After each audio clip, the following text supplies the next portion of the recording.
To get you some expert commentary on the matter, Professor Lemma Senbet is the Executive Director of the African Economic Research Consortium. Is live in studio with us tonight. Professor, thank you very much for your time this evening. To what extent, however, has the high GDP growth rate that we've seen across most African economies cut poverty levels across the continent? Thank you for this opportunity. These are really exciting times in Africa. Africa has been growing at a pretty rapid rate, well above the world average, especially in these days when we have crisis in Europe and things are stagnating in the more advanced economies and emerging countries seem to be slowing. And this growth phenomenon is not accidental. It is a labor of extensive economic reforms, financial sector reforms, empowerment of private initiatives that have actually taken place over the years. And the more genuinely reforming countries have actually achieved pretty rapid growth. And part of the reason is also something that's intangible in terms of building capacity for informed policy making based on rigor and evidence.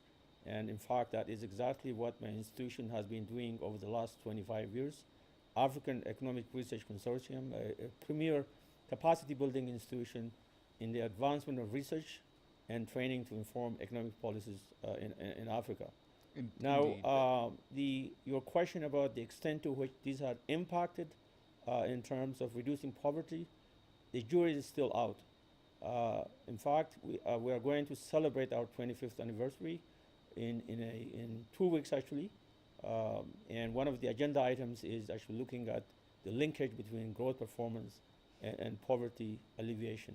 Indeed. If I may just jump in there, Professor, the fact of the matter is that high rates of growth but with persistent high unemployment is essentially unsustainable. And we've got fairly weak private sectors across the entire African continent, which then suggests that the capital we need to grow these economies further has to come from government. But how do we get that capital flowing without reverting to a model of state ownership, which was the case in the 70s and the 80s, which in Africa largely failed? My sense is that they should not be dependent just on government.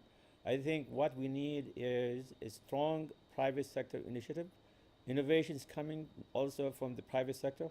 I can actually give you an example of a very innovative bank in Kenya called Equity Bank, which actually ventured into underserved, underprivileged areas and was able to enhance access to finance. So one of the issues relating to the dent in poverty reduction has to do with the fact that growth has not been inclusive, and inclusive finance is actually one of the things that we're actually addressing in the next plenary agenda that we have on financial inclusion and innovation in Africa, the plenary conference that we're organizing this weekend. Indeed. Across Africa, small and medium-sized enterprises tend to be the largest employers, as it were, but we often see a gap between a lot of SMEs but very few large companies and almost no medium-sized enterprises in between. What is it that prevents small enterprises from graduating to become larger enterprises across Africa? Again, there's a variety of factors and impediments and barriers, including access to talent, quality input, but also I'll come back and say and put finance at the top of the agenda. Access to credit has always been mentioned as one of the serious impediments by these SMEs.